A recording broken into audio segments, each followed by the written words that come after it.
Portugal's hopes rest on Cristiano Ronaldo's shoulders. Ronaldo.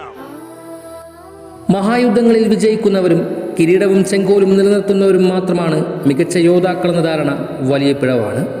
കനകക്കിരീടങ്ങളുടെ എണ്ണമോ വെട്ടിപ്പിടിച്ച ഭൂമിയുടെ കണക്കുകളോ ഇല്ലാതെ ഹൃദയസിംഹാസനങ്ങളെ അലങ്കരിക്കുന്ന ചില കിടയറ്റ പോരാളികളുണ്ട്. അവർ അസാധാരണമാവതും ശക്തമായിരിക്കുമ്പോഴും അവരുടെ സൈന്യം ദുർബലമായിരിക്കും. അവർ രണഭൂമിയിൽ വിസ്ഫോടനങ്ങൾ സൃഷ്ടിക്കുമ്പോൾ അവരുടെ സൈന്യം ഒരുപക്ഷെ ചിതറിയോടുകയായിരിക്കും. ഈ വൈചിത്ര്യം പൂർണ്ണമായി മനസ്സിലാക്കാതെയാണ് ചിലർ കിരീടങ്ങളുടെ എണ്ണം നോക്കി ചിലരെ എക്കാലത്തെ മികച്ചവരെന്ന് വാഴ്ത്തിപ്പാടുന്നത്. വിജയിച്ച പോരാളികളുടെ എല്ലാം പിന്നിൽ അവരുടെ പ്രതിഭയോട് ഒട്ടി നിൽക്കാൻ ശേഷിയുള്ള പയറ്റിത്തെളിഞ്ഞൊരു സൈന്യമുണ്ടായിരുന്നു എന്നതാണ് വാസ്തവം.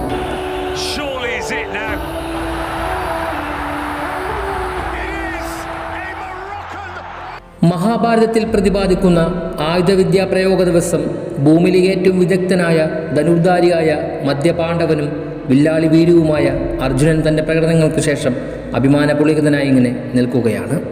പെട്ടെന്ന് മേഘഗർജനം പോലെയൊരു കരഘോഷം. അതെ, കർണൻ.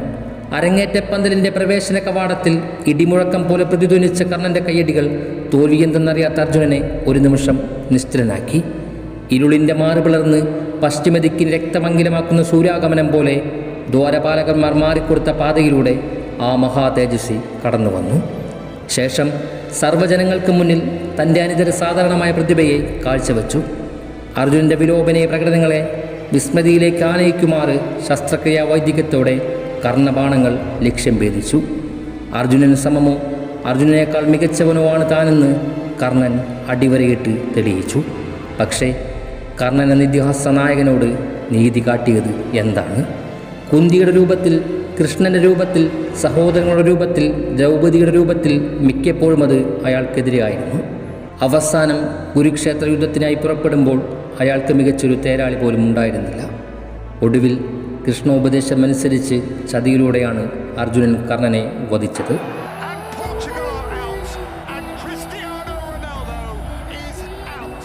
കർണനെ ഓർക്കുമ്പോഴെല്ലാം എനിക്ക് റൊണോയെ ഓർമ്മ വരും. തൻ്റെ ശരീരവും ആത്മാവും ഫുട്ബോളിൻ്റെ നൂലുകളോട് ചേർത്ത് പന്ത് തട്ടുന്ന സാക്ഷാൽ ക്രിസ്റ്റിയാനോ റൊണാൾഡോയെ. ഈ ഗെയിമിന് വേണ്ടി ഇയാൾ ഇനി എന്താണ് നൽകാനുള്ളത്? കഴിഞ്ഞ 2 ദശാബ്ദമായി ഫുട്ബോൾ ലോകത്തെ സാന്ദ്രമാക്കുന്ന ഒറ്റ മരപ്പെയ്ത്താണ് അയാൾ.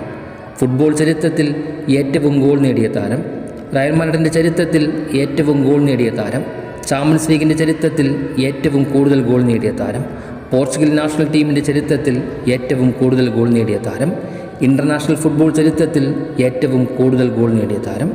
പോർച്ചുഗൽ എന്ന കൊച്ചു രാജ്യം ഇൻ്റർനാഷണൽ ഫുട്ബോളിൽ നേടിയ ഗോളിൻ്റെ 75% കോൺട്രിബ്യൂട്ട് ചെയ്തത് റൊണോ ഒറ്റയ്ക്കാണ്. പറയൂ, ഇനി എന്താണ് അയാൾ നേടേണ്ടത്? കഠിനാധ്വാനത്തിന് സോക്കർ ലോകത്തൊരു പര്യായമുണ്ടെങ്കിൽ അത് ഈ മനുഷ്യനാണ്. അയാൾ പൊഴിക്കുന്ന വീറപ്പിലെ ഉപ്പുകണം പോലും കാൽപന്തിൻ്റെ സത്തായാണ്. എന്നിട്ടും മികച്ചൊരു സൈന്യമില്ലാതെ പോയതിൻ്റെ പേരിൽ, ആ സൈന്യം അയാൾക്കൊരു ലോക കിരീടം നേടിക്കൊടുക്കാത്തതിൻ്റെ പേരിൽ അയാൾ നിരന്തരം വേട്ടയാടപ്പെടുന്നു, ക്രൂരമായി നിന്ദിക്കപ്പെടുന്നു. എങ്ങനെയാണ് നിങ്ങൾക്ക് ഈ മനുഷ്യനെ വെറുക്കാൻ കഴിയുന്നതെന്ന് മനസ്സിലാകുന്നില്ല. പ്രിയപ്പെട്ട റോണോ, കർണനെയും നെപ്പോളിയനെയും വാഴ്ത്തുന്നത് പോലെ വരും തലമുറ ഒരുപക്ഷെ നിങ്ങളെയും പരാജിത നായകനായി കണക്കാക്കിയേക്കാം. പക്ഷേ പ്രിയപ്പെട്ടവനെ, ഭഗവാൻ കൃഷ്ണൻ പറയുന്നത് പോലെ നിന്റെ മേന്മകൾ എനിക്കറിയാം. പോരിൽ ശത്രുക്കൾക്ക് ദുസ്സഹനാണ് നീ. നിന്നേക്കാൾ ധൈര്യമുള്ളവനും നിന്നേക്കാൾ ബലമുള്ളവനും വേറെയില്ല. നിന്നെപ്പോലെ അലിവുള്ളവനായി മറ്റാരുമില്ല. മകനെ, ഭൂമിയിൽ നിനക്ക് തുല്യനായി മറ്റാരുമില്ലെന്നറിഞ്ഞുകൊള്ളുക. Love you Rono. There is no work of fiction more fanciful. A walking work of art.